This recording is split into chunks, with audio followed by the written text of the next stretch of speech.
Marc chapitre 3, nous prenons verset 31 jusqu'à 35e verset, ça nous dit ceci. Arrivés, sa mère et ses frères, restant dehors, ils les firent appeler. La foule était assise autour de lui. On lui dit, voici que ta mère et tes frères sont dehors, ils te cherchent. Il leur répondit, qui sont ma mère, mes frères?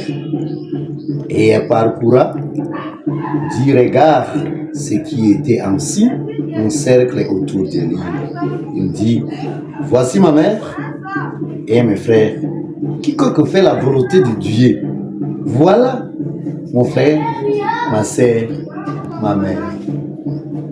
Mes frères et sœurs, ce que nous venons d'écouter, ici en Marc chapitre 3, verset 31 à 35, la parole de Dieu est claire.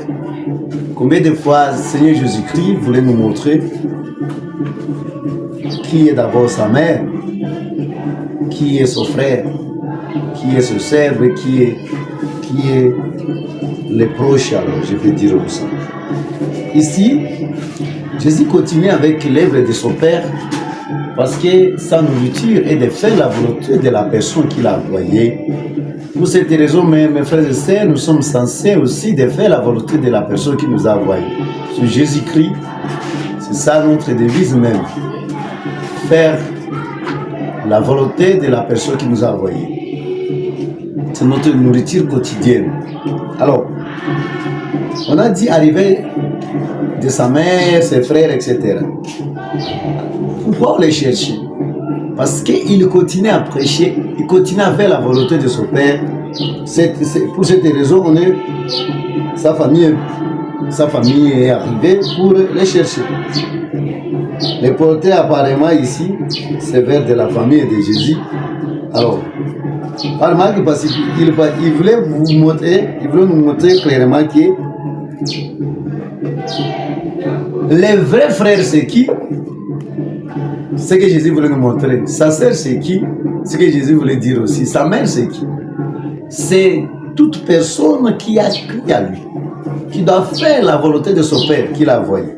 Si nous devenons qui? Mère de Jésus, frère de Jésus et sœur de Jésus. Alors lorsque je ne fais pas la volonté de Dieu, il ne faut pas dire que je suis frère de Jésus, non. Lorsque je ne fais pas la volonté de Dieu, il ne faut pas dire que je suis la maman de Jésus. Ça ne peut pas se faire. Ça ne peut pas se faire aussi. Ou bien vous êtes de l'autre cas, ou bien vous êtes dans le cas de Seigneur Jésus-Christ. Pose-toi la question. Et moi je me pose la question. Est-ce que moi j'ai fait la volonté de Dieu? Est-ce que j'ai fait la volonté de Jésus-Christ qui m'a établi comme serviteur? Comment je peux m'appeler serviteur de Dieu lorsque je ne fais pas la volonté de la personne qui m'a envoyé? C'est très difficile. Pour que je m'appelle serviteur de Dieu, je m'appelle tel. Il faut que d'abord je sois quelqu'un qui fait la volonté. La volonté de Dieu, c'est quoi? C'est obéir au commandement. Tout ce que ton maître te dit, tu dois le faire textuellement. Tu n'as même pas le temps de le faire changer. Pour cette raison, je me pose la question, est-ce que moi et toi, nous faisons d'abord la volonté de notre maître, qui est Seigneur Jésus-Christ? Si je ne le fais pas, c'est rien. Là, je suis là seulement pour perdre mon temps. Combien de fois nous perdons mon temps? Alors, c'est clair. Cette parole nous aide vraiment de connaître la vraie identité de Jésus-Christ. Resta dehors, c'est-à-dire les mêmes verbes qui nous parlent ici. Se trouvent, vous allez trouver aussi dans Juge chapitre 16, verset 6. Dans le Nouveau Testament, même en Marc, vous allez trouver tout ça. C'est-à-dire ici, rester dehors, ils te cherchent. On a dit comme ça. Et je suis arrivé, on cherchait qui? Jésus-Christ. Jésus a donné la réponse claire.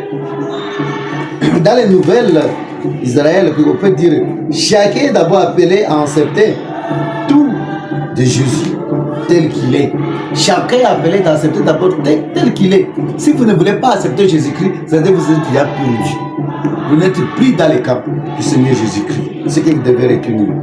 Alors, on dit quiconque fait la volonté de Dieu, dans ce passage, Jésus est en train de définir clairement ce qui constitue la vraie relation avec lui. Il faut avoir la vraie relation avec Jésus-Christ. Si vous n'avez pas la vraie relation avec Jésus-Christ, c'est très difficile pour être ensemble avec Jésus. Ou bien vous n'êtes pas, ou bien vous êtes là. C'est seulement ça. Est-ce que moi j'ai quelle relation avec Jésus-Christ? Ce n'est pas le sang, mais c'est l'accomplissement de la volonté de Dieu. Ce n'est pas parce que tel sang, non, non. C'est faire la volonté de Dieu et c'est l'accomplissement de la parole de Dieu. Même aujourd'hui, c'est une invitation présente à dépasser les divisions basées sur la race, la couleur, la lignée, la tribu et les clans. Nous devons dépasser ces niveaux. C'est ce que Jésus nous enseigne. Quel est très humide, quel est très utile d'aujourd'hui pour que je quitte des choses là, base de la terre ici. Et je suis de quel clan? Oh, je suis de telle tribu. Oh, je suis ça. Nous devons quitter ça. Nous devons éviter ça.